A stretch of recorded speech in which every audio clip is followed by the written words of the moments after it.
start.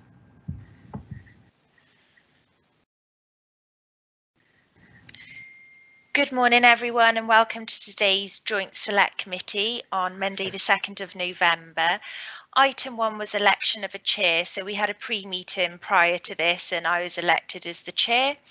And we appoint a vice chair, which will be Paul Pavia, who is usually the chair of Economy and Development. Are there any apologies for absence, Hazel? I don't think we've received any. None received, thanks, Chair. And we have had other members that don't sit on these selects that have joined us today. Declarations of interest we'll do as and when, and we'll move straight to item 5, review of car parking, and I will hand over to Mark Hand, who is going to go through the report. Thank you, Mark.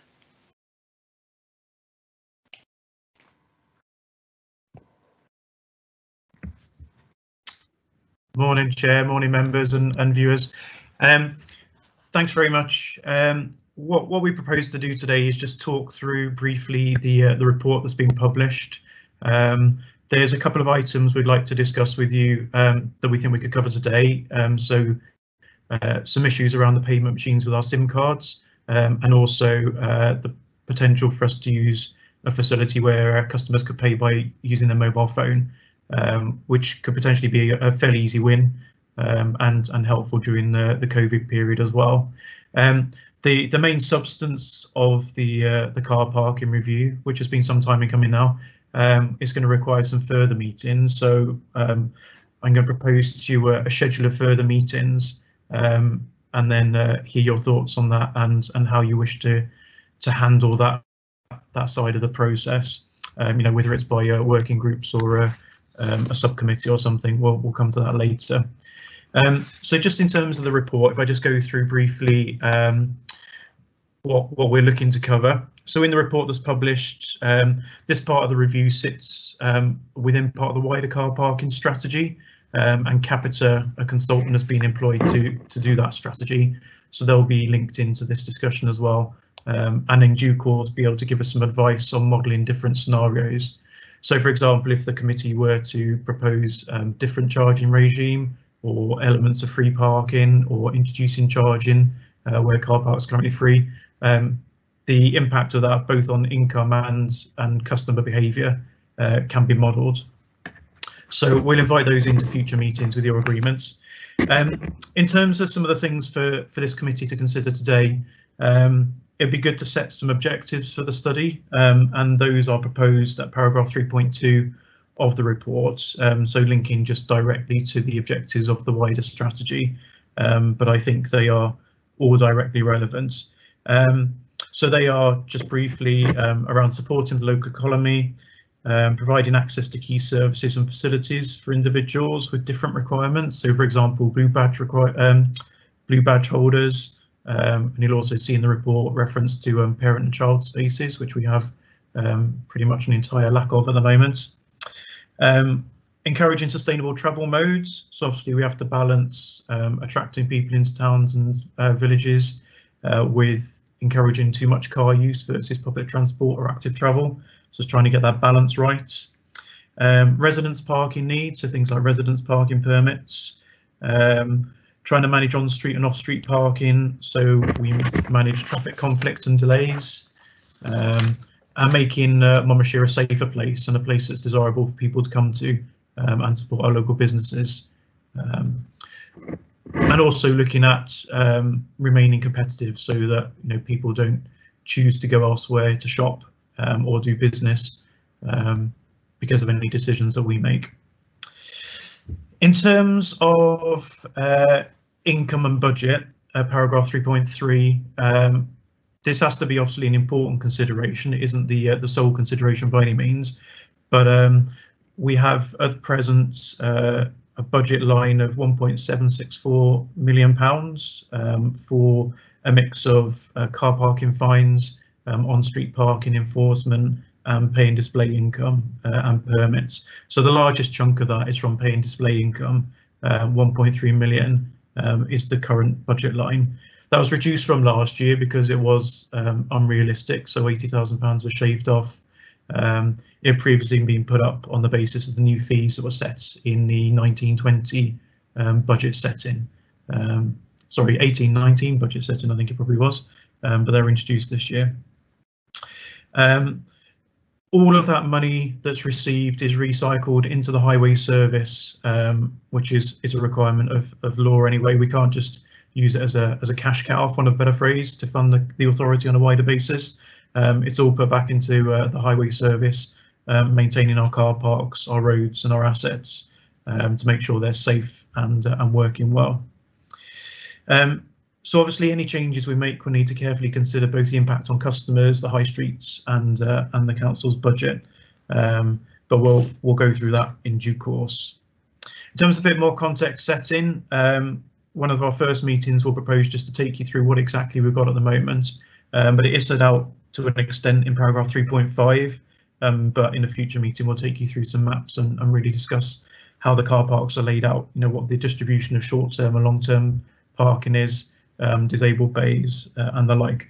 But at the moment we've got 3,313 parking spaces, and they're split between 10 towns and villages and 36 car parks.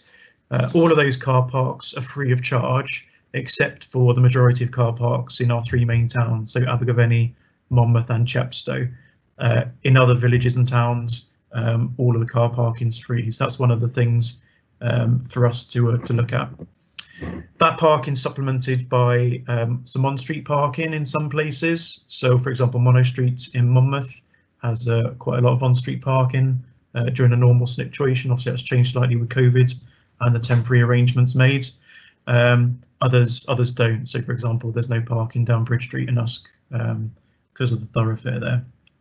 And then it's also supplemented by private car parks. So, you know, Tesco's, Marks and Spencer's, Waitrose, those kind of car parks that are there for those businesses, patrons, and are normally free but time limited. So, you know, you have to shop in that shop and it's normally 2 or 3 hours maximum stay. Unusually, compared to a lot of councils, the vast majority of public car parks within Monmouthshire are owned by us and managed by us. So some authorities such as Newport are almost entirely owned by NCP or one of those private companies. And so the council has little influence over things like parking charges in the wider city context. Monmouthshire, unusually, we own and manage virtually all of them. So we have a far greater influence and ability to make changes, which can be really helpful. In terms of a breakdown of parking provision, I won't go into the detail now, but it's set out in table 1 on page 3 of the report, paragraph 3.8. So it gives you an idea of the distribution of free parking spaces, short stay and long stay, and that's something we can talk about in due course. And then also in there, you'll see we've got 14 electric vehicle charging spaces at the moment, and also 1 hydrogen vehicle space in Abergavenny that's not mentioned in the report. But we'll take you through that detail further in due course. We go on in the report to talk about a bit more detail on blue badges, EV charging and also parent and child parking bays. So until last month now, October, we didn't have any parent and child spaces at all in the county. 2 have now been provided, and we've got a proposal to put 2 more into a car park in Mega, but that's possibly a relatively easy decision for the committee to look at in terms of suggesting that's rolled out further into other car parks. So these, as you'll be familiar from supermarkets and other places, are just slightly larger parking bays with extra width to make it easier for parents with young children in particular. So push chairs or just getting kids into and out of car seats makes it much easier for them. That does have an impact on total parking provision because normally 2 of those wider spaces takes up the same amount of space as 3 standard bays, which is similar to disabled parking bays. So just need to be mindful of that.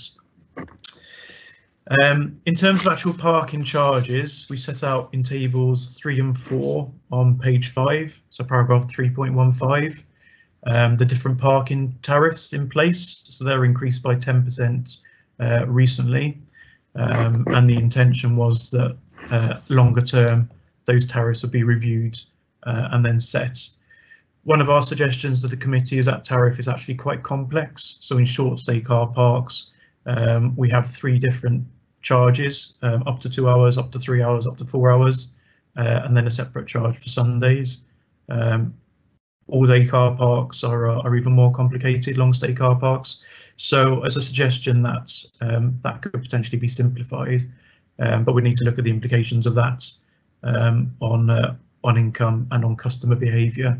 So, for example, would we encourage then lots of very short stay trips, so more traffic into towns more frequently rather than people staying longer? If you, for example, incentivise people to stay just 30 minutes, then they might nip into 1 or 2 shops at the most, rather than dwell and spend a bit more money and time in a cafe or in some other businesses. So we need to be mindful of those unintended consequences, really, of decisions that we make. So looking at those tariffs, be reviewing those and see how they work, see how they're best laid out.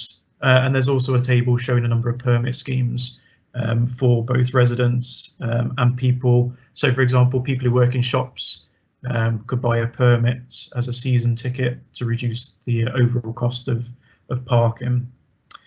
And there's one on there that relates to I think to Byfields and Abergavenny that's really quite cheap. So it's a daily tariff car park only. Really brings the cost down for those kind of people who are on relatively low salaries. So again, we need to be mindful of any car park charges we impose or restrictions won't just affect shoppers, but it'll be business workers, shop workers, people in hospitality. Many of those businesses are relatively low paid, so we need to be particularly mindful of that. In terms of technology, there's a couple of issues that we can discuss today that I mentioned. So around our SIM cards in the machines and around a mobile phone payment system. Later on in the progress, we suggest we talk about things like advanced digital signage. So in some larger towns and cities, you'll see signage as you enter the town telling you which car parks are where and how many free spaces are available. Obviously, that requires a fair amount of investment. You know, sensors in the car parks to monitor empty spaces, linked to the signage. We'd want to be mindful of what that means, what the costs would be. Visual clutter, if you like, in terms of the signage, which might be rather obtrusive in some of our market towns and villages. So it's an option to consider and one we need to carefully consider. And then finally, we look at tourism. So we've had requests over this summer in particular from campervan organisations saying it would really help them and their users if there were some very short stay overnight or 2-night places for people to stop off in our towns and villages. So that's something we could look at. We know from the destination management plan that Nicola Edwards and colleagues prepare that day tourism generates far less local economic impact than overnight stays. So that is something we could potentially look to encourage in an appropriate way. And likewise, members for Monmouth will be very familiar with this argument for many years, but the issue of waiting car parking for coach drivers. So they have somewhere close to toilet and refreshment facilities where they could drop off and wait while the people on their tourism coaches have spent some time in our towns and villages enjoying what's on offer. Obviously, less of an issue right at the moment, but we're keen to get back to having those kind of visits once we're beyond COVID's current lockdown. As part of all of this, we're also proposing we need, clearly to engage with stakeholders. So it's suggested that early on in the process, we seek to get opinions from town and community councils, chambers of commerce, and reps from local business resilience forum. When at a later stage we've actually got some recommendations of changes, we'd be looking to do wider public consultation. But I think it's probably wise to keep that until a later stage and there's something firm for people to comment on as ideas, rather than it being a bit vaguer at the start in terms of the wider public consultation. So then, Chair members, paragraph 3.25, we just reiterate the 11 recommendations of different things to look at. So if I just run through those very briefly, recommendation 1 is that within the scope of this review, we look at both on-street town centre parking provision as well as the off-street, and we consider whether or not it's appropriate for waiting times and or charging and enforcement to be introduced. It's probably wise that I stress at the moment these are very much recommendations as discussion points. So, I mean, in terms of media coverage or anything, there's a danger that a message gets out that we think we're going to increase charges and then charge for everything that isn't nailed down. That isn't the case. These are just discussion points for exploring with you. Certainly no decisions made at this stage or even firm thoughts from officers. It's a process to go through with yourselves, look at different options and then consult on them. Recommendation 2, I would suggest, is probably pretty much an easy win, suggesting that we roll out provision of parent and child spaces in our towns.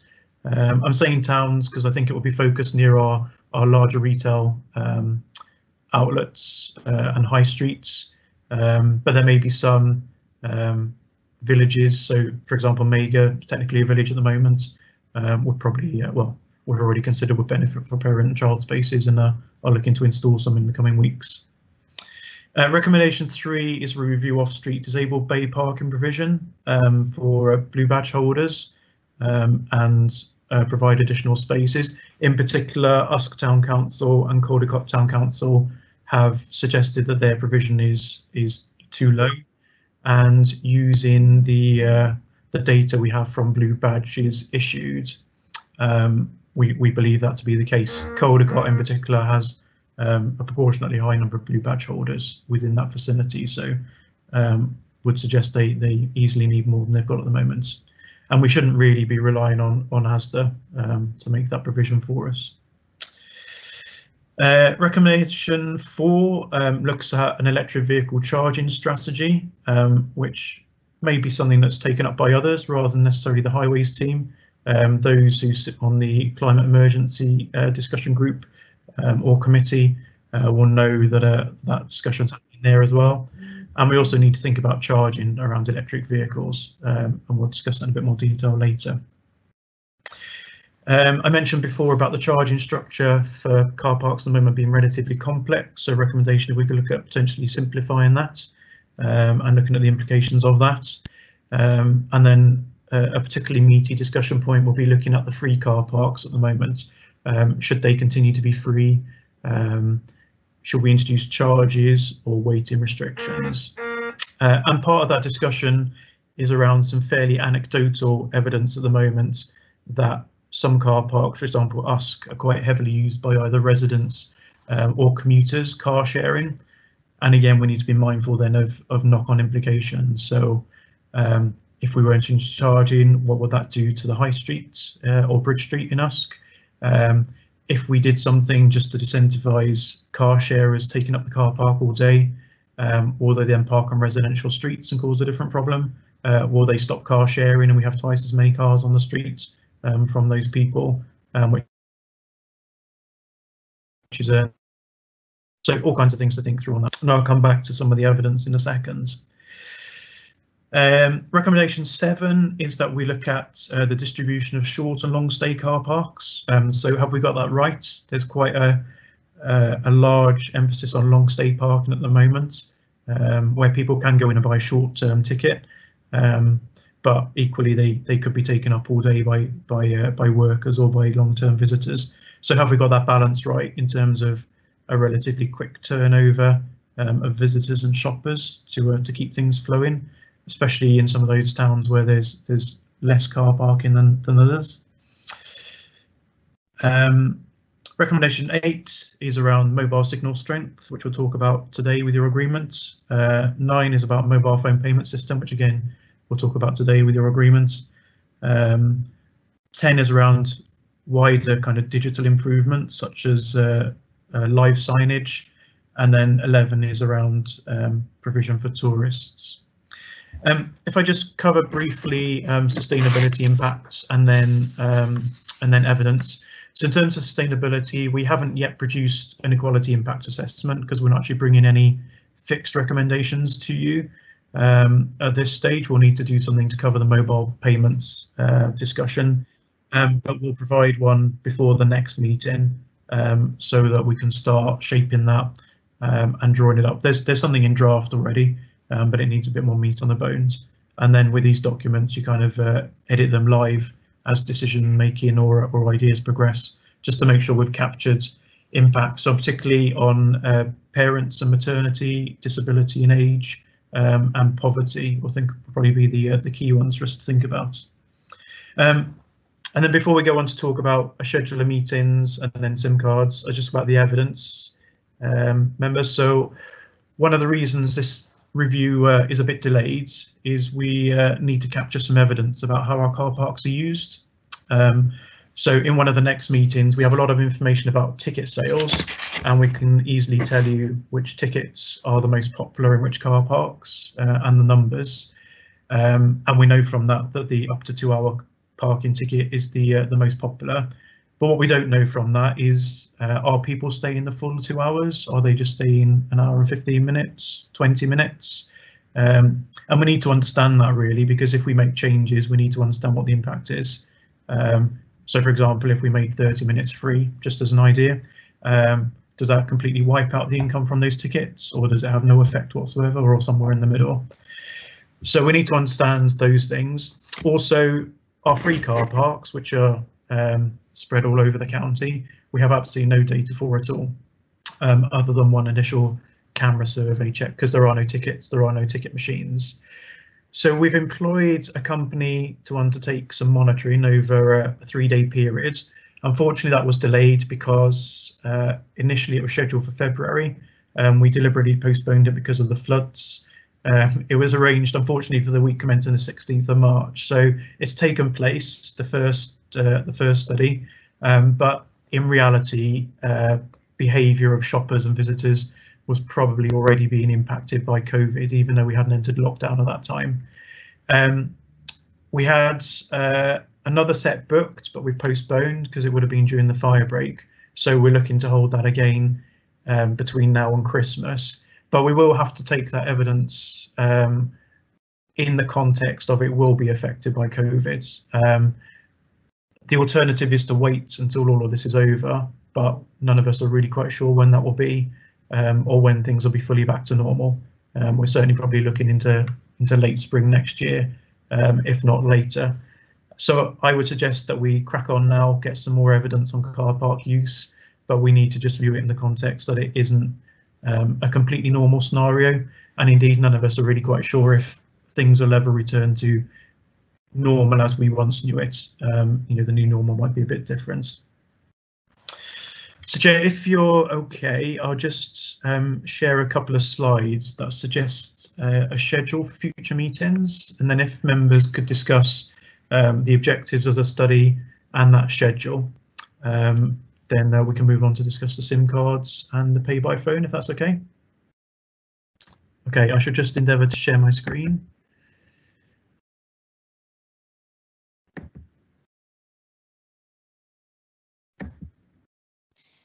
I can see that, Mark. Is anyone having any issues seeing Mark's screen? I think we're all okay. Brilliant, thank you. So it is only 2 slides, and it's worth some discussion about whether that works for you or not. Ultimately, we're suggesting 7 meetings, including today. So we'll have to discuss with you how that works best. But we're suggesting today, as I mentioned, we'll look at the schedule of meetings, payment via SIM card and payment by mobile phone options. Probably not the highest priorities in any sense, but potentially quick updates and easy wins that I think will be applicable regardless of what comes. The only reason that would be completely abortive work is if we make every single car park free, which is probably an unlikely scenario. In terms of the second meeting, my recommendation is that we really use this as a bit of a state of the nation update. So we look at data of car park use from ticket sales and from the camera studies that I mentioned. We examine the proportion of long and short stay car parking where it's distributed around our towns. just to understand what it's currently provided in more detail, rather than getting onto changes at that stage, and also the number and location of disabled parking bays. So really just to understand in a bit more detail exactly what we have got and how it's being used, to help start informing some changes or some ideas. Subsequent meeting is proposed that we could hear evidence from town and community councils and business representatives.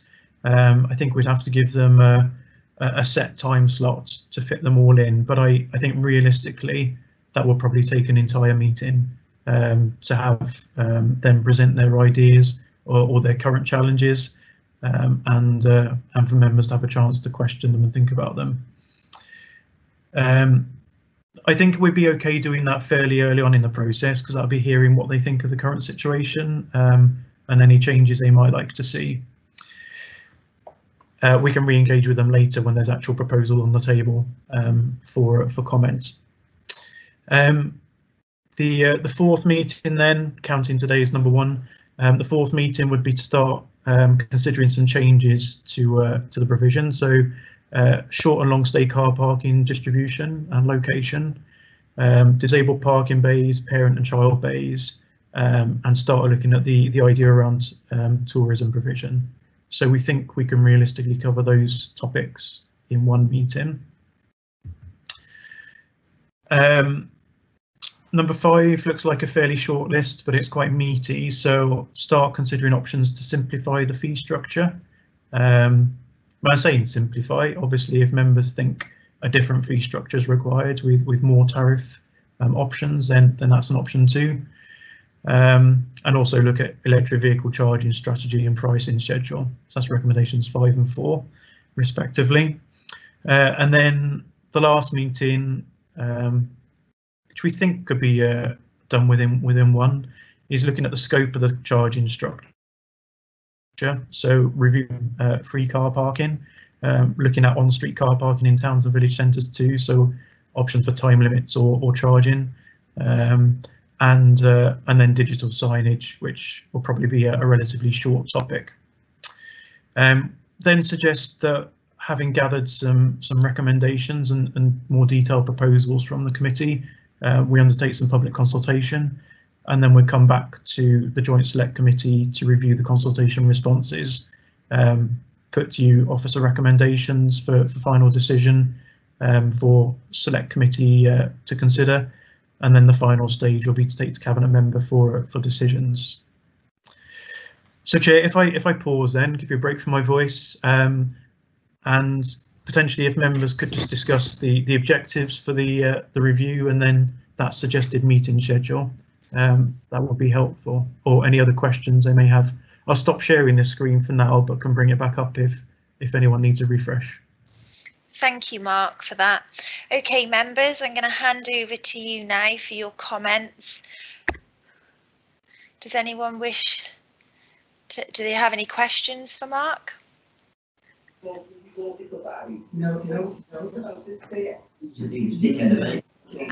Anne. Yeah, thank you. Thank you, Mark. It's really interesting report. Thank you so much. Are there any national guidelines with regards to how many mother and child and disabled spaces there has to be in car parks?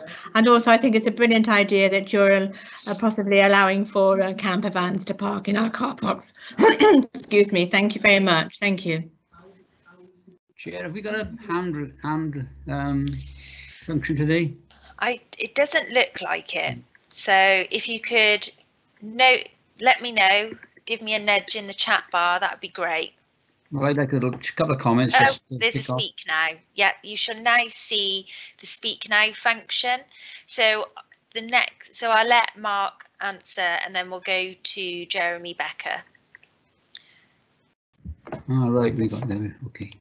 Thanks, Chair. In terms of Councillor Webb's question, I'll have to defer to a colleague actually in terms of national guidance. Neil or Graham or Paul, are you able to come in and answer that? So is there national guidance in terms of proportion of parent and child parking bays and disabled bays while we're on the topic? Hello, Mark. Am I okay to take that one? Yeah, that'd be great. Do you want to just introduce yourself, Neil? Yeah, good morning all. I'm Neil Ross, the Civil Enforcement and Car Parks Manager. Regarding the councillor's question, there are no national guidelines for either the parent and child bays or disabled bays. I was actually in a joint Welsh task force meeting earlier last week, and it was brought up in the discussions then. So yeah, the short answer is no, there are no guidelines that we have to adhere to. Thank you, Neil. And who can ask a question? Who can answer the question with regards to camper van parking?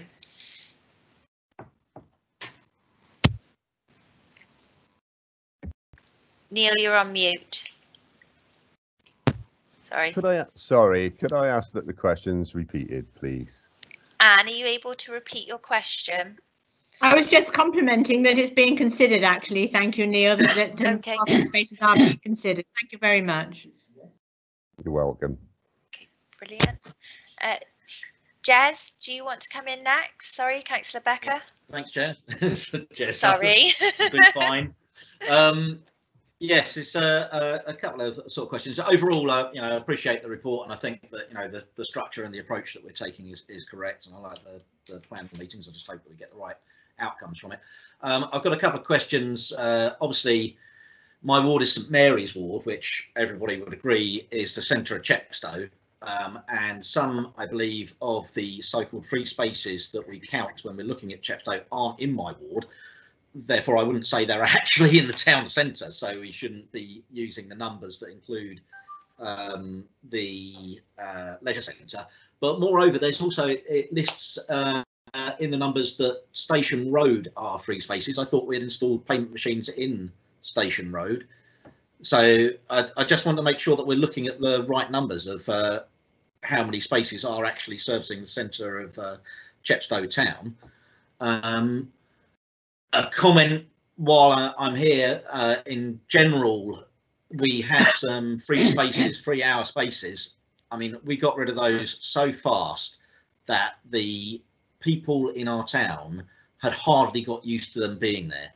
And this may come lunchtime when we when we may be following the national lockdown. This may be a bit of a moot point, but up to Christmas, we would like to see the return of those hour-free spaces that are in Welsh Street car park, because they just they came and went like a storm. So, but yeah, if you could update me on the numbers of free spaces, Mark, that'd be very handy.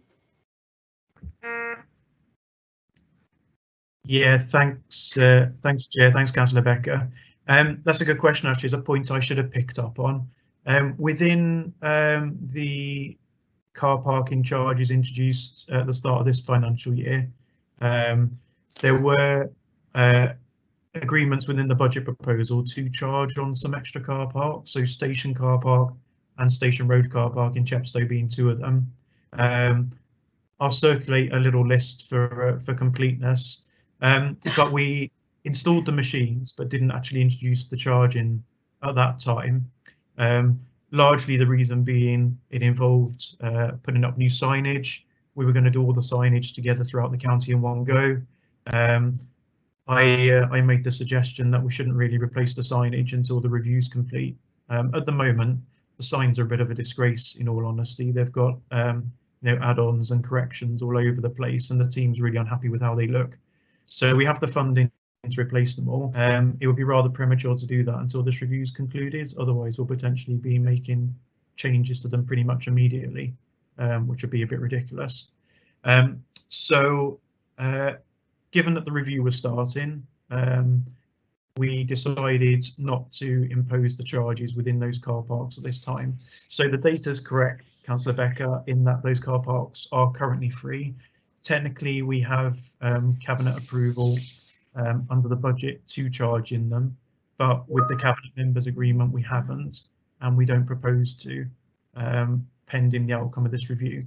So if this review gets to the end and concludes they should be charged, then we will. If it concludes they shouldn't, then we won't. If that makes sense. If I could just come back on that, Mark, quickly. I mean, you know, that's great and all, but we've just installed payment machines in those car parks. We have a state intent that we are going to charge in those car parks, and the data of which we're using for this review, in this conversation, we've just lost 100 free spaces.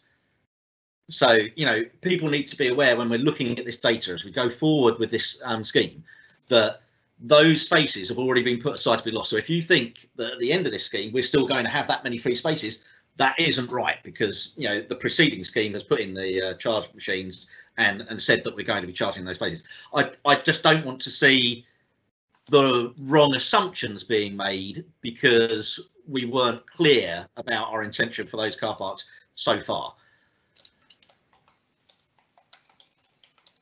Yeah, I'm not sure if I fully understand the point being made. What I'm trying to say is this review, if this review concludes that those car parks will be free, the charging machine will be removed, we can reuse it elsewhere. And yeah, so we're not bound by the previous decision. I've got the Cabinet members' approval for that.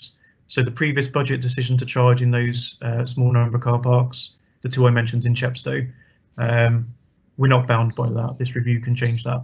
Excellent. That's very reassuring. Thanks, Mark. Okay. Chair, in terms of the 1 hour free spaces, members recall this was debated at council and the agreement was they would be introduced as a temporary measure until the end of September. So that's what we did. At the end of September, Cabinet agreed that that was the decision made and they were to come out. So they've come out. In terms of Chepstow, I am aware it's discussion with Chepstow Town Council being made and whether or not the Town Council might fund those free spaces up until Christmas. There are still 15 30-minute spaces free in Welsh Street Car Park, but what Councillor Becker's talking about, we had 30 1-hour free spaces. So that is a proposal. We're going to gather together figures for Abergavenny and Monmouth for similar proposals in case those town councils might be interested. At this stage, it's not something I would suggest our budget can take in this current year and preempting the outcome of this review. Obviously, it would be a sensible thing to decide via this review, but this review is not going to be finished in time for impact on Christmas shopping. So I think that needs to be a separate process. I'll report that comment to Cabinet member as well for her attention separately. Thanks, Chair. Thank you, Mark. Thank you, Chair. Thank you, Mark. Can I bring in Councillor Eason now, please? Yeah, thank you, Chair. I'm sorry I couldn't come to the pre-meeting, so the questions I'm asking may have been discussed earlier. It's to do with a recommendation for Mark regarding the charging bays, particularly the proposal in Caldecott to have 10 EV bays in Jubilee Way car park. As you are aware, there are potential plans, whether they go ahead or not, to have some properties built in that area. But equally, to have 10 EV bays in Jubilee Way car park would, at this moment in time, create 10 empty spaces all day. So I just wondered, have you got the right balance in terms of Jubilee Way as opposed to Woodstock Way in view of electrical charging points? So that I think that needs to be looked at and considered. If I'm right, if I'm wrong, there's something wrong there. The other question is to do with the proposal R11 regarding tourists and overnight stays.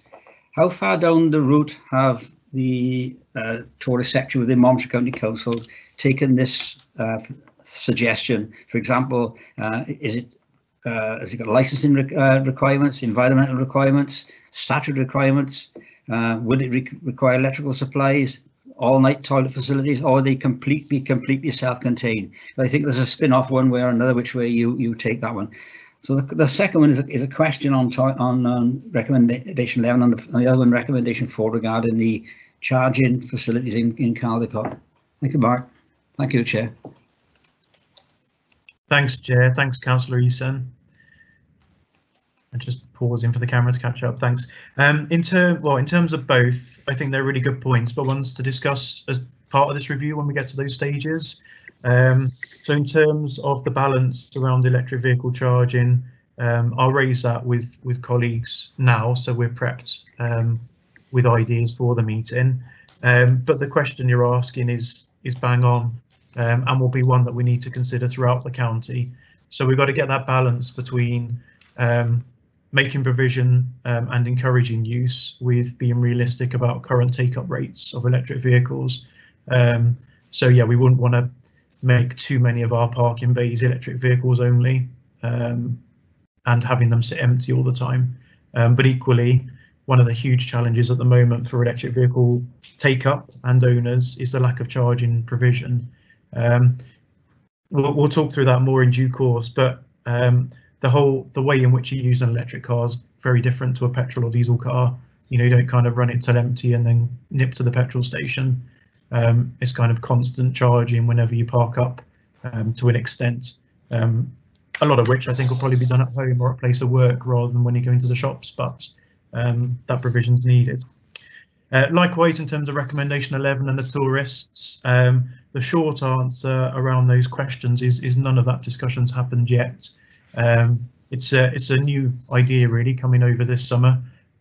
We've added it to this review as a suggested topic, but you're quite right, we need to engage with Nicola Edwards in tourism, colleagues in licensing, and also the people suggesting it to understand fully what they'd want. I think because of the duration of stay they're talking about, literally 1 or 2 nights, all of these camper vans have power supplies. They can run their fridges off gas, for example, or solar panels on the roof. They'll have toilet facilities and wouldn't normally expect to have all of that stuff to connect into for such a short period. That would be more like a proper campsite. But we do need to think about those provisions, electricity, toilets, waste, and potential licensing requirements as we go, and not least, physically, where would you potentially put them? So we're very much at the start of that process. None of those decisions are made yet, or even really thought about. So I've made a note, we'll engage with licensing, tourism, and associated colleagues when we get to that stage. Thank you, Chair. Thank you. Can I invite Councillor Davis in next? Yes, thank you, Chair. I don't want to get bogged down in details about specific towns and specific areas, because I think that will come during the general discussions. But I mean, I've got a page full of questions here, which I could ask, which I'm not going to now. But I think what's important is when we look at this topic, that we look at it in a structured manner. And talking about the costs, the benefits, what are the pros and what are the cons. So I think it's very important that when we go through each of these topics, that there's as much information available for members in those terms as possible.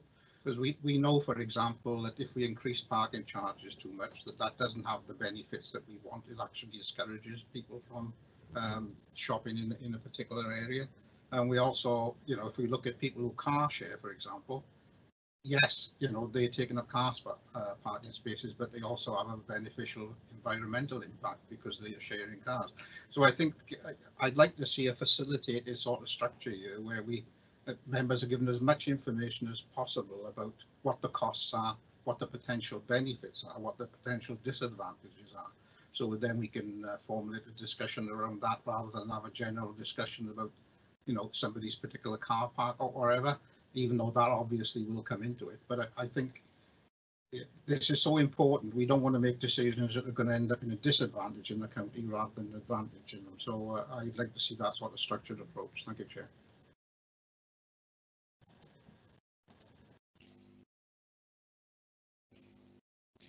Thank you, Councillor Davis. Can I invite Councillor Paul Pavia in next, please?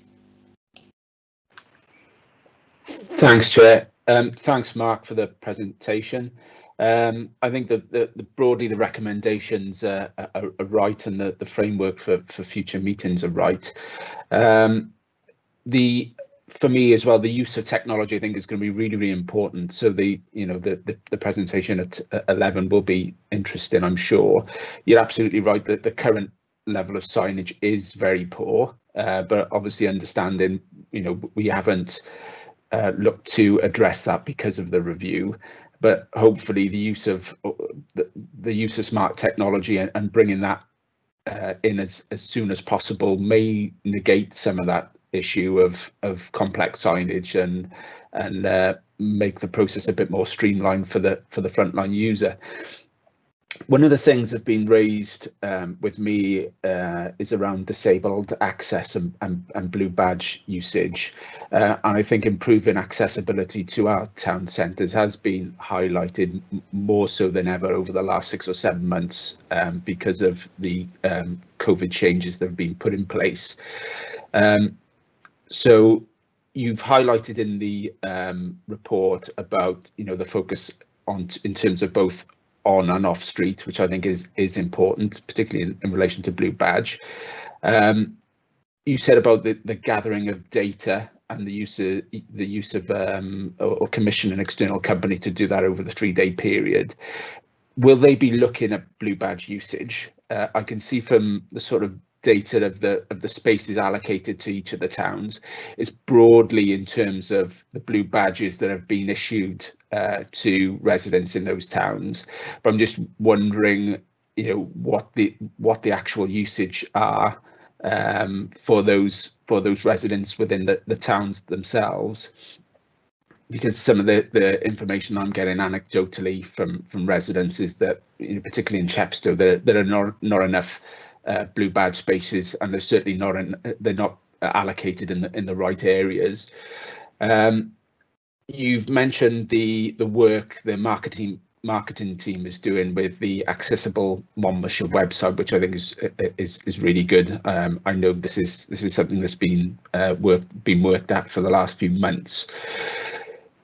Just be interested in some of the synergies there and the data used, and in particular, have we accessed any external advice on that? Have we accessed any particularly third sector advice, Disabilities Wales, to advise us on that? And would we be using any third sector advice in terms of this review in relation to disabled access and blue badge?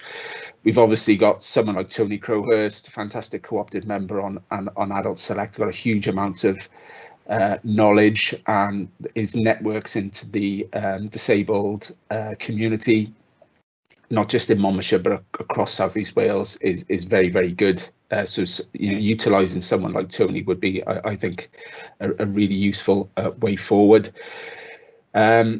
The issue of enforcement, I don't know, are we looking at within any of the additional meetings? I missed the issue of enforcement, because that's obviously a really linked issue, particularly in relation to blue badge. I know there's been challenges since local authorities have been given the regulated powers in relation to staffing, and of course COVID as well, which has proved difficult. But I think we need to look at the enforcement capacity that we have and how we utilise that across the town centres. One more thing, in terms of free parking, and I know that the focus is on the centres of our towns, we shouldn't lose sight of the sort of the peripheral retail areas, particularly Bulwark. There is a free parking area there in Bulwark, which does belong to Monmouthshire County Council. It's on the site or next to the old Severn Bridge Social Club.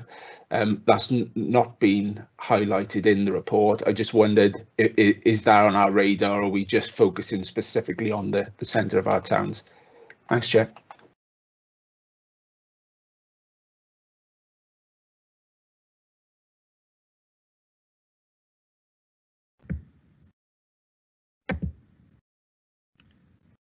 Sorry, Chair. Trouble with the buttons then. Several questions there from Councillor Pavia, so I'll try and run through them. I'll bring Neil in a minute to talk about the enforcement side of things as well, if that's all right. In terms of the structured discussion, yes, certainly agree with that in terms of having the data and evidence available. Sorry for my notes, I think it was actually Councillor Davis that mentioned that. But yeah, we'll work on that, and if during the process you feel it's not quite working as you need it to, then just, you know, have a nice conversation with us, and we'll be able to correct that. With the disabled access, the data that the company's connecting is relatively simple ANPR, so automatic number plate recognition system. So it looks at cars going in, cars coming out, and just measures how long they've stayed in that way. So and then we get an anonymised source of that data. So it doesn't link to blue badge use in that way, because it would just be looking at cars, not and the blue badge sits with the individual rather than with a vehicle, and we wouldn't be linking it to individuals anyway. So we don't have the evidence in that sense. I think we'd have to think about how we potentially get that usage data. In terms of disabled parking, other than the amount of it, Chepstow is a real challenge anyway because of its hilly nature. Most of our other towns and villages are relatively flat. Chepstow is far more challenging.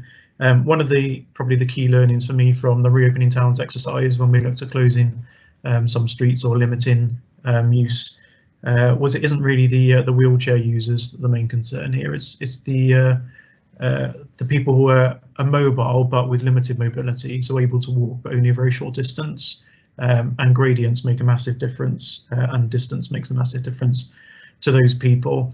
And the people that we engaged with were, particularly keen on for their mental and social well-being, really on continuing visits rather than things like digital banking, but keen on going to particular shops, so they'd have a bit of a routine of going to a particular bank where they bank, then a pharmacy, then a shop, and had key routes marked out between them in their mind. So that we definitely need to take that into account.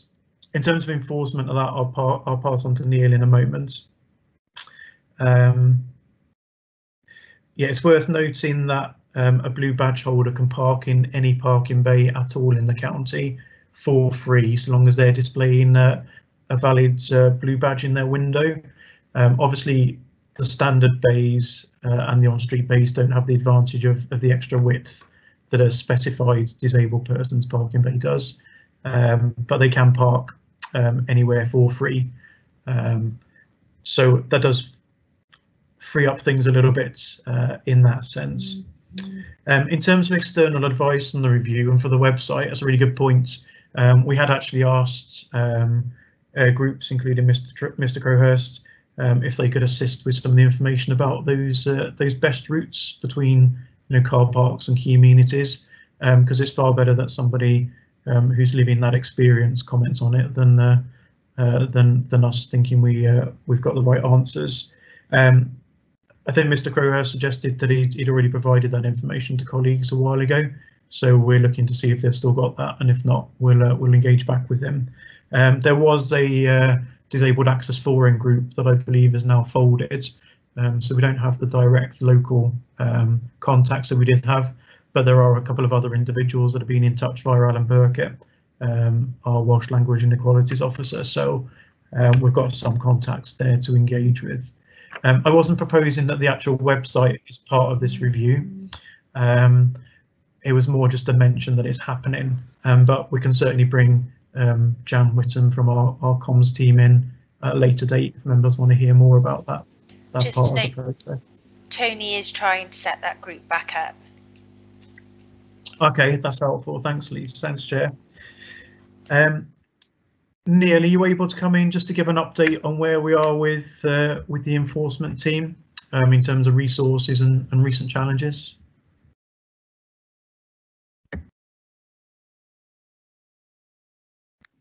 Yeah, of course. Moving forward, we are due to have 2 new members of staff start with us now on the 23rd of November. Given training schedules, experience that they need to earn on the geographical area, we hope that they'll be fully up and running within a month. So just prior to Christmas, definitely into the new year, we will have a team of 6 officers as opposed to the 4 that we have been trying to muddle through with over the last few months, again, in relation to COVID-19, which has been acknowledged. The plan is that we're going to have 2 officers in each area of Monmouthshire. So they'll be based primarily in Abergavenny, Monmouth, Chepstow. 1 officer will then stay in the town throughout the day, and the other officer will go to any other towns and villages that are in the immediate area, such as somebody who's based in Chepstow would make their way to Mega and the Caldicot. So moving forward, there's going to be a much greater coverage of the whole of Monmouthshire regards enforcement, both on and off street.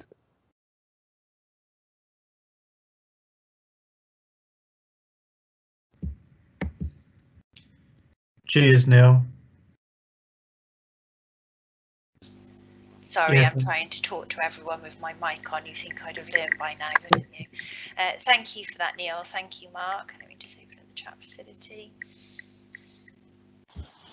If I could just add, Chair, in terms of parking enforcement, just to compliment Neil really and the team, he's had a really rough run over the last 12 months, but since taking on the manager's post, he's doing brilliantly.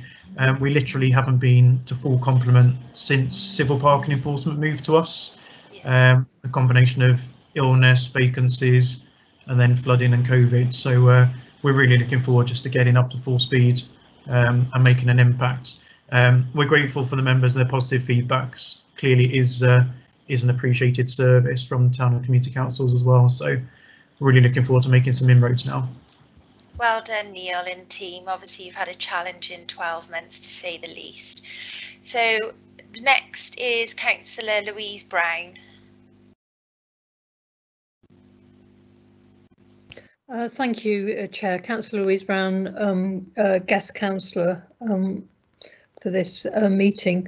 I'm very pleased that a review is being undertaken. One of the questions I've got is in terms of changing the times of the charging structure. I would certainly like to see a lot more half-hour and 1 hour slots for people.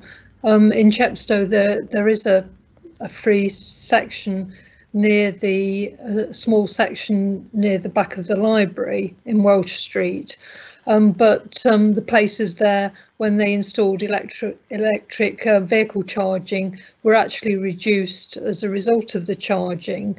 The other concern I've got is about making sure that we've got accurate data, because if you look at table 3.3 in the report, you'll find that there's an asterisk by the 113 spaces for Chepstow, but there's no explanation of what the asterisk is for. So I think it's important, as mentioned by Councillor Becker, that we get accurate data on this matter.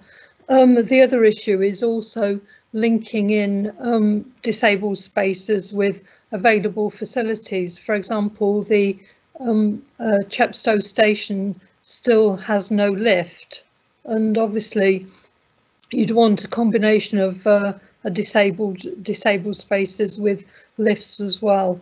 And the other issue that I've got is really about the purpose of using the car parks, because none of the recommendations actually consider the purpose. And I mean, it's a question of gathering data on, you know, for example, long-term shop use, commuter use, spaces available for shoppers, because my concern is also the impact of charging on the high street, because well, in the last 2 or 3 weeks I went down to Chepstow town centre, and the vacancy rate there seems to have increased. There's Peacocks that said they were closing down, and there's also Greggs, I noticed, have also got a new outlet near the garage roundabout, which obviously provides free parking, which isn't available in the town centre. And the issue is that if you just want to nip into town, do you want to pay £1.50 for buying a loaf of bread that costs £1 or so? You know, so I think you have to consider the short-term shoppers, and when they reduced the spaces that were free in Welsh Street, basically there was more queues to get into the free half-hour slots. So I think there also needs to be a bit of a balance between the different areas, because obviously the main towns are the ones that are charged more, but the number of free spaces in Chepstow compared to Monmouth and Abergavenny is quite a lot less. So I think you've got to look at the purposes of you know, why people are parking there, so that you've got data on that, and also the impact on the high street as well. Thank you.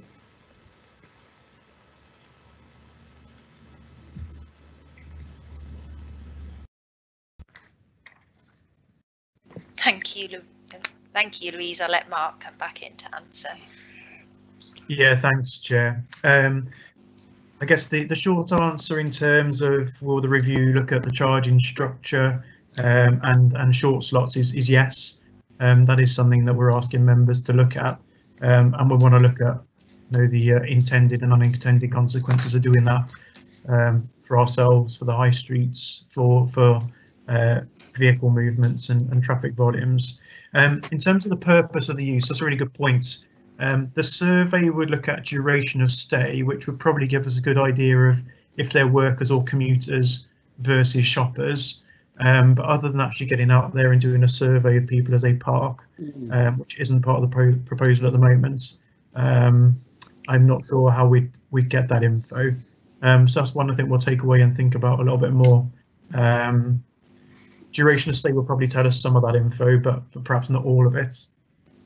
In terms of you know, the impacts or benefits in the town centres, completely agree. You know, town centres are struggling for various reasons. You know, the internet shopping has changed things in recent years.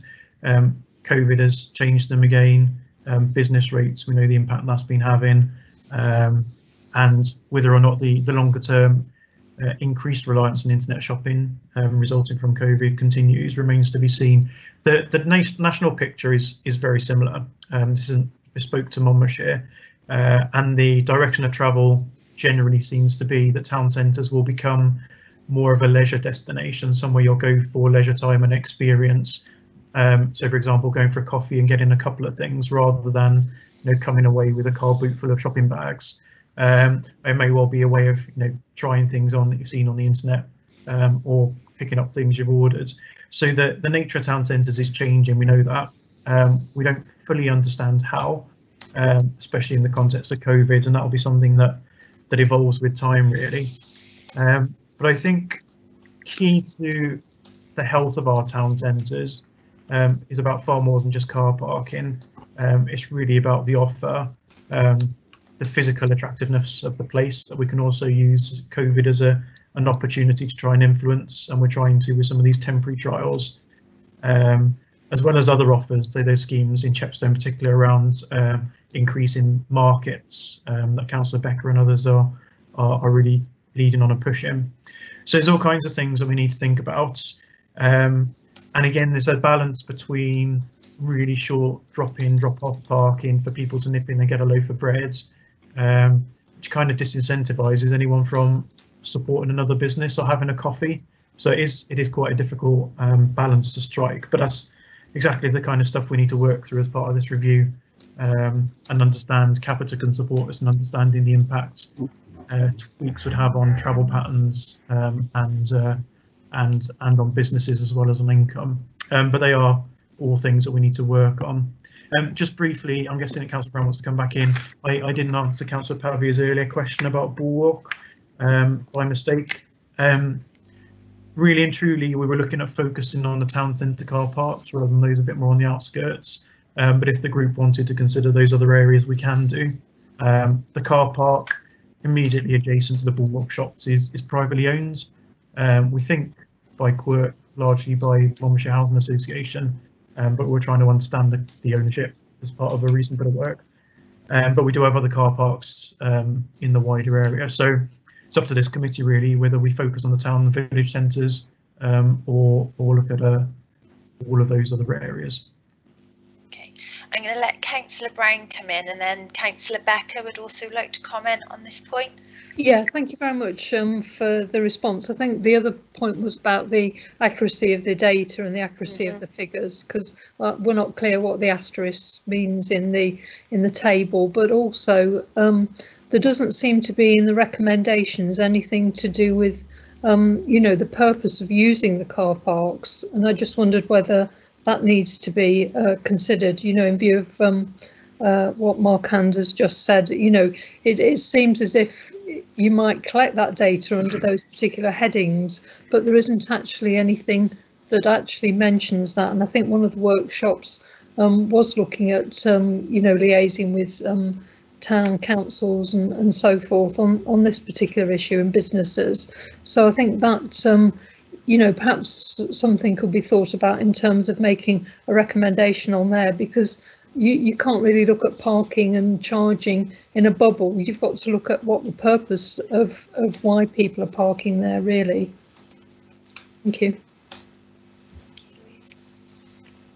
Yeah, thanks, Chair. Thanks, Councillor Brown. Sorry, there were two bits I didn't answer actually by mistake. In terms of the asterisk in the table, that was actually supposed to be a footnote clarifying that the 113 includes the car parks that Councillor Becker mentioned at the start of the meeting, and explain why they were included. But I forgot to include the meaning of the asterisk, hence Councillor Becker's question. So that's all that was there for, but I completely forgot to put that note in, so apologies for that. The other point that Councillor Brown mentioned is the station in Chepstow. So obviously it's well beyond our remit as a council, or this piece of work looking at whether or not Chepstow station has a lift. But the point in terms of disabled access is a pertinent one, so that needs to be just kept into the mix there. I think just in terms of this purpose of use, as I mentioned, the camera survey would look at duration of stay, which I think would tell us if people are workers or commuters grouped together rather than the shoppers. But if this committee thinks we need some other kind of survey, then it'd be useful to get that steer and any ideas on how we go about doing that. To carry out that survey over 36 car parks, we'll need a bit of coordination and input. But if that's a recommendation, then we can add that to the list. Thanks, Chair. Thank you. Thank you, Mark. Councillor Becker, would you like to come in now? Thank you, Chair. Yeah, just a little bit of a comment on that sort of outside the bubble and the wider scheme of things. There are a lot of changes going on in the high streets at the moment because of COVID, and I will be feeding in at the appropriate time, Councillor Brown, don't worry, but I mean, we've got to take into account the fact that we've got a thematic bid in to basically make the pedestrianised town centre a lot nicer and provide seating, and that feeds into the parking and what we're using the town centre for. We are changing, if we ever get our reflective strips, we'll get the bollards and St Mary's. That changes. I mean, there's going to be people, shop workers there, who are going to be annoyed who want to have parking permits that Mark just described before. So it's certainly my intention to feed in those factors from outside. Even this morning, I've been approached by a university who might want to use Chepstow as a case study in town centre rejuvenation and community businesses. So, that feeds into what are we using the high street for and what is the parking for. So, be assured that it's my intention to feed that in all through this process. And if Mark has any desire to know anything about any of those things, then just let me know. Yes, thank you, Councillor Becker. Yes, please, Jez. Thank you, Councillor Becker. I'll now go to Councillor Richard Roden, please. Thank you, Chair. As we know, our high streets are struggling a lot at the moment, and the impact of COVID is everywhere. It appears to me that there's a two-phase requirement for the review: the current COVID review and the post-COVID review. The situations are likely to change considerably over the next 6 to 12 months, and I just wonder how we will actually take that into account during the review. Two phases, how are we going to manage that? Okay, thank you. Thank you, Councillor Roden. Yeah, thanks, Chair. Thanks, Councillor Roden. My suggestion will be, and I think it's covered in the report somewhere, that we carry on with the review for now, collecting more evidence for now, but in the knowledge and understanding that potentially is based on the COVID situation and might need further review in the future. And then 5.1, paragraph 5.1 in the reports, we suggest, although the timing of evidence gathering is not ideal due to coronavirus, it's recommended the review commences. If long-term trends indicate a further review or amendments are required, that can be addressed at a future time. So what I'm trying to say there is that this review, I think we should carry on, do the best that we can with the evidence and data we can collect. But if within 12, 24 months, things have really progressed further and we have to review it again, then we should do so. I'm not suggesting this review would be done and then set in stone for 5 years or something. I think we'll have to be quite fleet of foot because of the changing context we're in that Councillor Roden mentions. Okay, thank you very much for that, Mark. Very helpful. Cheers. Thank you, Councillor Roden. Councillor Woodhouse. Thank you, Madam Chair. I'm a guest councillor at this meeting. My ward is Grovefield Ward in Abergavenny, so thank you very much for allowing me to join it. Lots of comments that I won't repeat because I've got I agree with a lot of the comments that have already been made. I'm pleased we're going to have this review. The fact that we're in a changing situation is obviously very important, but we do need to move forward, and I'm pleased to see that we're going to take the current circumstances into account as we move forward. What has become obvious in Abergavenny, I speak from a local point of view here, and I'm sure it's repeated throughout Monmouthshire. We have residents living close to the town, and those areas are severely affected by cars parking there for many reasons. People working in the town, people visiting, shopping. I've campaigned and we've managed to keep Byfield Lane free for people who work in the town. However, it has become obvious during this pandemic that with a lot of the shops currently closed, the residents that live close to the town, the roads are free of people parking there and going to work. So we do still have some people who continue to park in the residential streets, though the majority do park in the free car park, which I'm pleased to say. So we always need to strike a balance between keeping our car parks available for those that work in town and the business owners. The streets surrounding the town centre and adjoining the town centre are all much quieter previously, and I'm constantly being asked about residents parking. Well, it's very difficult to accommodate in Victorian streets where you've got people with more than one vehicle with residents parking. There is quite, a very sort of clear criteria, but so I'm pleased to see that there's a reference to this in 3.2 that is going to be taken into account. And my question here is this going to be reviewed along with the rest of the car parking? How far is this going to go with regard to looking at residents parking? As I say, we need to strike that balance with people being able to park fairly close to their homes. And we don't want to drive people out of the towns either who come to shop. So we need to strike that balance. If we can encourage people to use the freer car parks or keep the costs low, or even make permits for people who work in the town more affordable, if that could all be taken into consideration.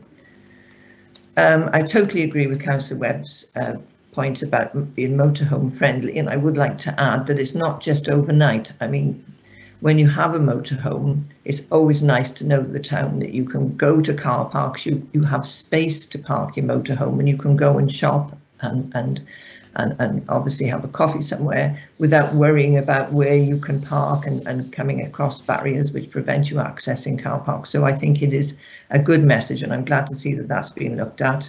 Overnight, great, but because they are self-contained, but you do need to think about the people parking up for a day's visit as well.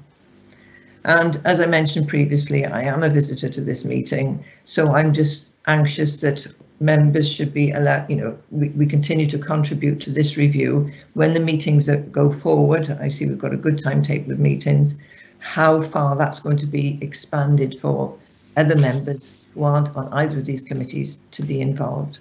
Thank you very much.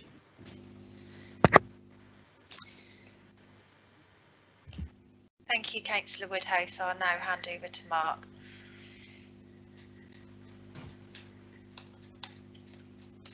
Thanks. Yeah, thanks, Councillor Woodhouse. I think probably the main point there, I mean, loads of helpful information and support. Thanks, Councillor. And the main point probably needing a response was around residential parking permits, and that is something we'll need to cover. One of the recommendations, I forget which number, does look at on-street parking around town and village centres. It was probably primarily looking at, should we have waiting limits or possibly charging, and part of that was pointed by Mega during the Reopening Towns exercise. There's some parking spaces in the square that local businesses and residents were particularly keen to retain, but until fairly recently had largely been parked in for fairly long periods by either business workers or by residents, so they weren't actually available to the customers. They've in the last couple of months agreed not to do that and to leave them available for customers, which seems to have been really helpful and is one of the things I've asked about in the Mega survey. So I think as part of that same recommendation, we could look at if there's areas adjoining town centres in the immediate vicinity that should perhaps have parking permits introduced, particularly if there's changes to fee schedules or introduction of fees that might mean people try and park in adjoining streets rather than in the car parks. So again, another unintended consequence we'll have to work through. So do we need, if that were to happen, a mitigation measure with additional permits? So I know separately we've had a proposal from Abergavenny Town Council for a couple of streets near the town centre, so we'll look at that separately to this process. But yeah, that is something we should include within the scope of the recommendation. I was just going to try and find which number it is to make my response a bit more cohesive. That's actually recommendation number 1. So we'll look at on-street town centre parking. So I think we could expand to the immediately surrounding streets as well, if the committee's happy with that. Thank you, Mark. Councillor Woodhouse, do you have anything else that you wish to say? No, thank you very much. Just to please keep local members informed of what's happening with these the proposals that you're currently looking at with the town council. I would appreciate being kept involved. Thank you. Councillor Webb, I understand you wish to come back in. Thank you very much, Chairman, for letting me back in. We could talk about this all day, really, couldn't we? Thank you. Just one thought, Mark. Has any consideration been given to free parking after, say, 3 o'clock? I know in some towns that happens, and I'm just wondering if that's something that could be considered in the long term, please. Thank you. Thank you, Chairman.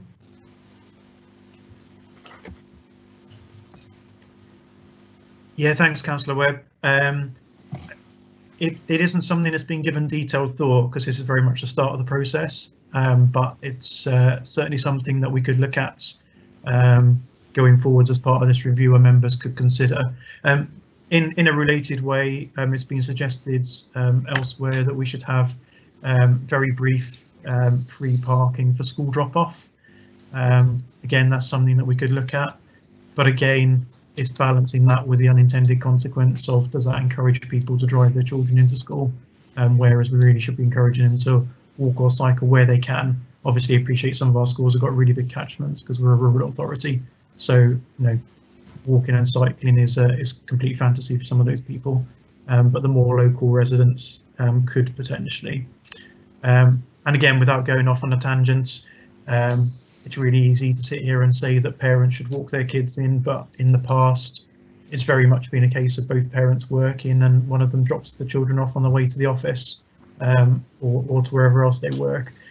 Whether or not that changes a little bit as a positive from COVID with more of us working from home, and if that's sustained, then maybe there won't be that drop off as part of a commute, but it's far too early to know that yet, but one to keep an eye on.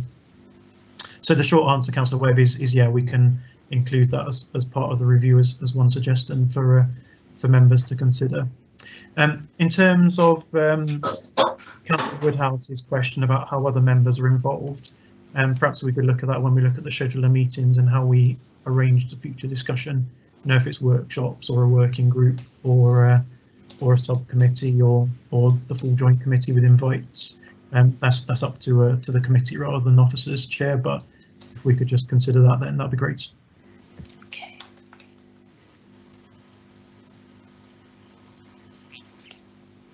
I believe we've got Councillor Brian Strong next.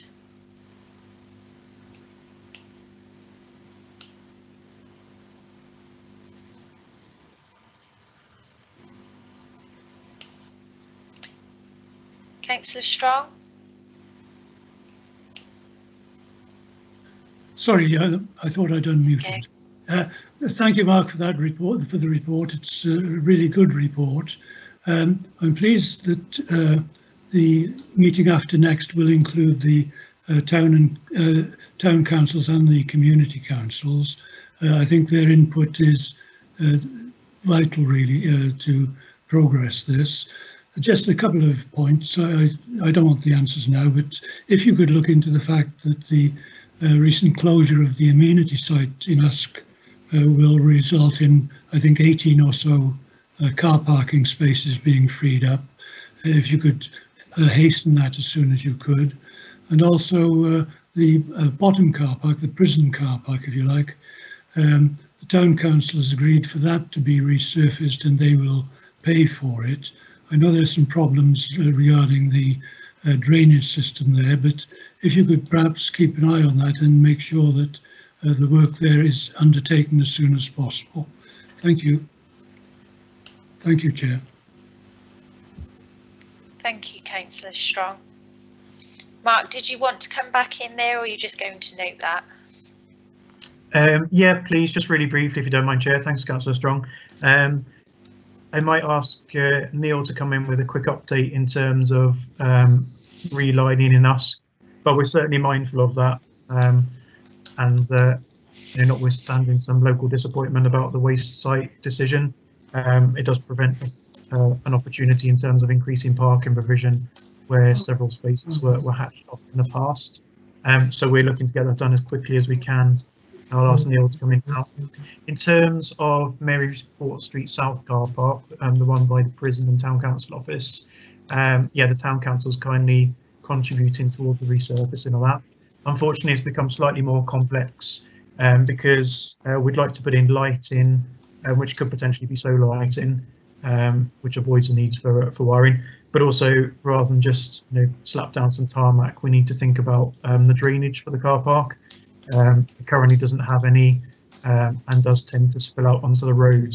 And under new regulations, we shouldn't be making that situation worse by anything that we're doing. Really, we should be solving that problem. So we're looking if there is a way of solving that problem now as part of the wider project. So yeah, I need to give the town council an update on that, but it is work in progress. Neil, with the chair's agreement, did you want to come in and just update on the Usk lining works?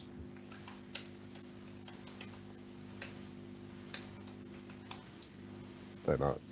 Yeah, thanks, Mark. Yeah, I have a meeting on site with the lining contractor midweek this week. So we are hoping to be able to get something in place either later this week or early next week to actually have the new spaces relined.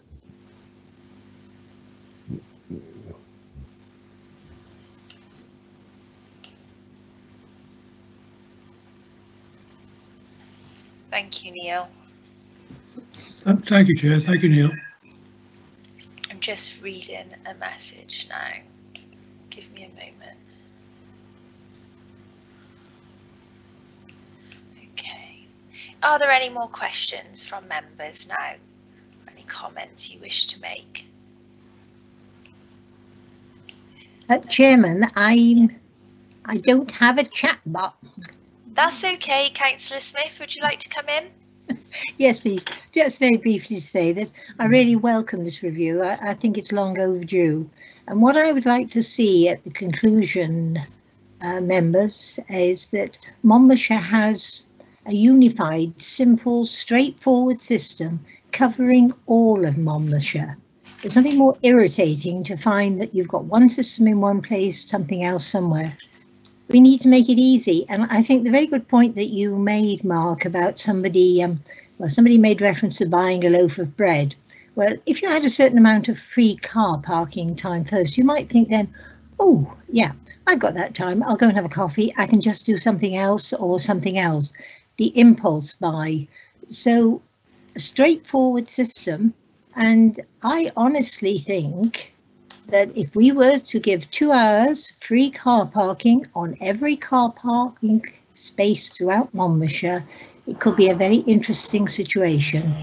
And it's something I think the public would welcome. And I think also doing this review, life's a bit complicated here today, that it would be very, very useful. I don't know in the report, I can't recall, that the public are aware that car parks are not free. As a council, we pay rates on the car park. There's the maintenance, the condition. So they are not free car parks. Taxpayers are paying. So I look forward, Mark, to a good, straightforward, simple system. And I'll go for 2 hours free car parking everywhere else across Monmouthshire on every car park. Thank you. Thanks, Councillor Smith. We'll look into the details of that suggestion in due course as part of the process. Obviously, that has some potentially significant financial impacts for us. But the point Councillor Smith's raised is spot on, actually, that I haven't mentioned in the report, and we can provide the data for that in the next meeting. But we do pay rates on the car parks, so even the car parks that are free cost the council money. The other thing, while we're on the topic, is worth mentioning, people always refer to places like Cwmbran as having free parking. You know, why aren't we doing the same, or Cribbs? Cwmbran has free car parking for the point of view of the customer, but the businesses within Cwmbran are paying for it via their rent, because Cwmbran Town Centre unusually is owned by a private company. Used to be called Cwmbran Shopping. I'm not sure what it's called now. May still be the same. But those businesses in effect pay for the free parking rather than the user of the parking space. So yeah, there's no such thing as a free parking space, I guess is probably lesson one. Councillor Smith's comments about simplicity probably need us really neatly onto just an agreement or discussion from the committee about the objectives of the session or of the review. Chair, if it's timely to do that now. So if members are happy with the objectives set out in 3.2 or want some changes to those, Councillor Smith probably worded it far more succinctly than what's listed there. Oh, I've lost you there a minute, Mark. Okay, thank you. Okay, thank you, members, for coming back. I think what I've taken from that is we agreed to move forward and continue scrutiny with the approach that Mark suggested. You've provided lots of feedback with regards to these discussion points. Councillor Becker, you raised a point with regards to free parking on Station Road with the installation of payment devices, but we haven't started charging yet. And Mark advised that just because we've installed these payment devices doesn't necessarily mean they will stay in place. If we think they're not required there, they can be moved elsewhere. The 1 hour free spaces, there are still 30 minutes free in the town, but you'd like to see the return of the 1 hour free spaces. And Mark is seeking the town council to see if they can assist with that. Councillor Eason, you raised points with regards to charging the electrical charging bays.